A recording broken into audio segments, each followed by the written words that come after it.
Hi guys, I'm going to read you chapter 3 of part 6. I'm back in Spectrum Hall, back in my room, right at the beginning. My window is broken again, rain and wind blowing on my face. I feel for my arms, my watch. I can't see anything, everything is dark, but I am still alive. I know this because I'm in pain.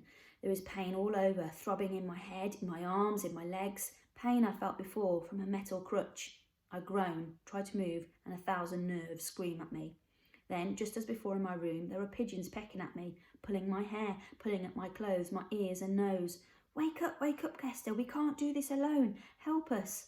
I open my eyes instead, because I can do that. At first I can only see the darkness of the sky above, the rain still pouring onto my face. Where has the roof of my room gone? And then slowly, painfully, I realise where we are, and I twist my head round on that wet road to see what is happening at the end of it, to see what is happening in our drive, our street. I know it's home, but it doesn't feel like it anymore. Captain Scaldis is standing in our open gateway with his back to me, lit by the security lamps. He flicks his wet hair back and flexes his fingers together with a nasty crack.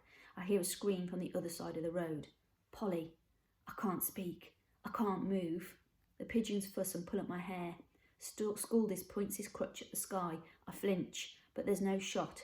Instead, a fierce glare fills the street. Tall floodlights that I hadn't seen in the dark, hidden in the shadow of the big houses, behind their high walls and gates, all blasting at once with a light as strong as a midday sun. Scaldis points his crutch again. An explosion of noise follows the explosion of light. A van, splashing its way down the road. I can hear it screech and hiss to a halt at the entrance of the cul-de-sac. A door slides open and people are jumping out into the road with heavy boots. I don't need to see them to know who they are. The van we last heard on the road from the farm. Colours. There is no stag to stop them now.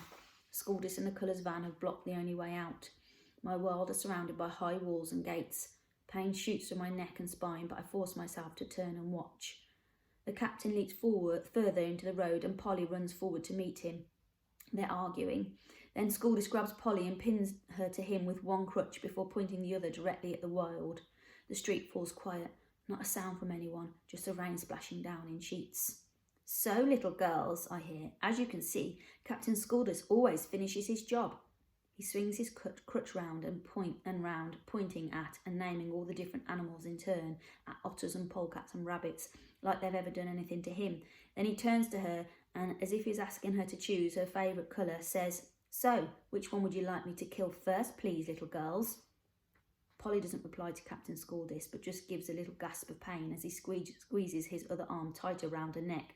There is no smile in his voice now. "Just go and bring me the dirty animals you would like to die first, and be quick about it, please." He shoves her back into the road, where I can see her facing the wild in the rain.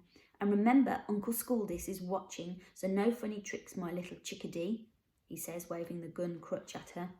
I don't know how long Polly stands there, just looking, the world staring back at her. I'm trying so hard to move, to speak, but nothing. "I'm waiting," sings out Captain Scaldis. She shakes her head. He swings the crutch and jabs her in the back. The very clever thing about these here bullets, you know, is that they work on little children's just as well. Polly begins to sob, but she doesn't raise an arm or point a finger. She doesn't even look at the wild now, and she just stares at the ground.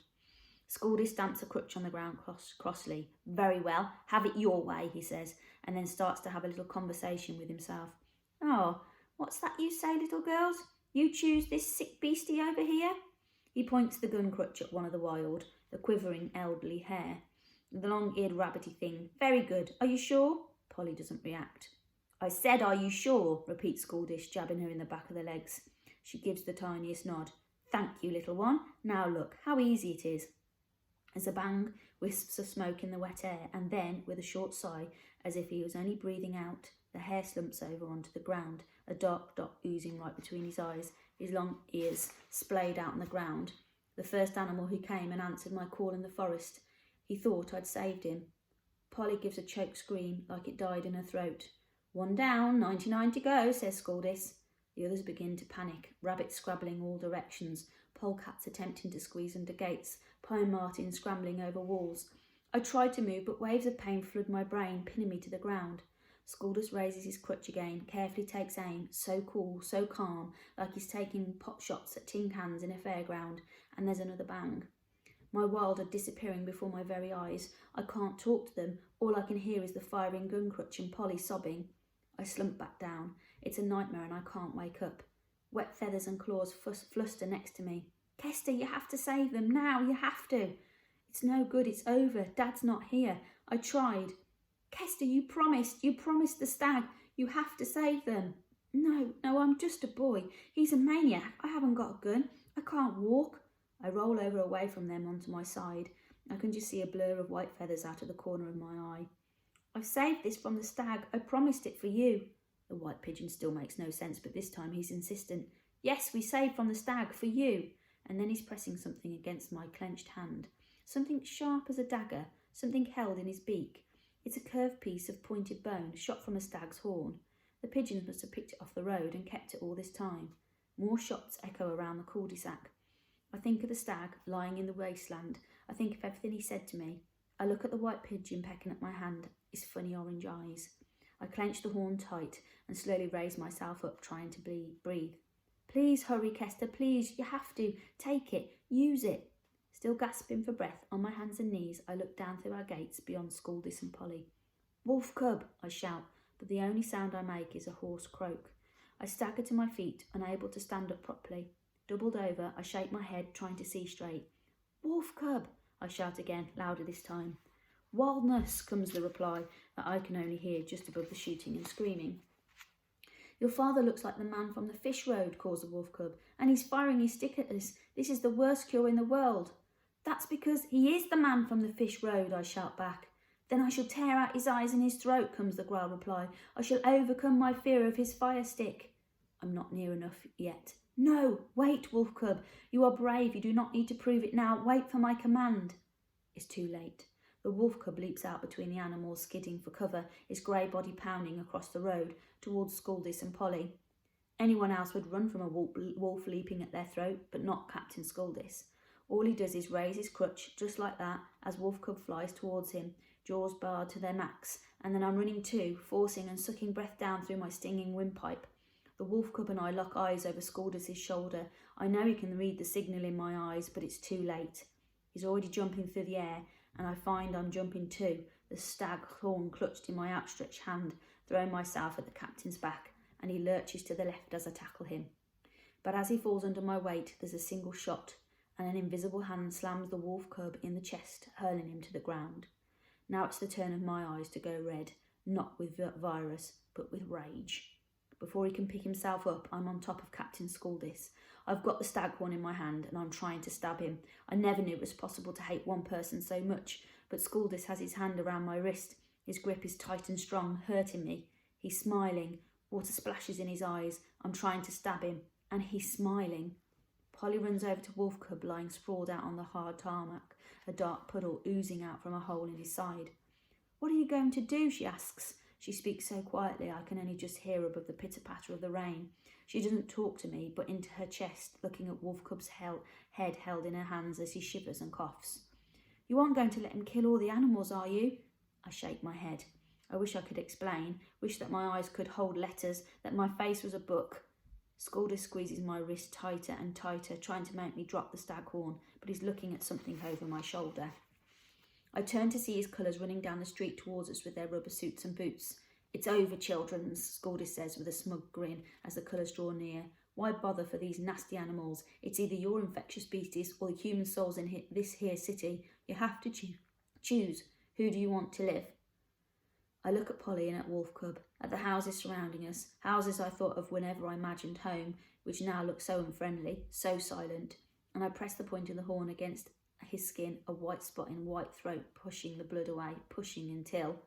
Have you ever killed a man before, children? Says Scaldis, sounding strangled and strange. I have, and the first time is always the hardest. His eyes stare up at me, as calm and murky as two stagnant ponds. My hands shake. My heart is about to burst out of my chest. I think of Sydney. I think of the stag lying on his own in the wasteland, and the wolf cub not speaking now, not even murmuring as Polly strokes his head. Of the old hair, of the dead and the wounded lying around us. But I can't do it. If I thought me killing Captain Scaldis would make things better, would make them all better, then I would, really, really would. But deep down I know it won't. A crooked smile begins to creep over the white face pressed against the tarmac. You can't do it, can you, Childrens? I knew it. Polly doesn't say anything. The wild don't say anything.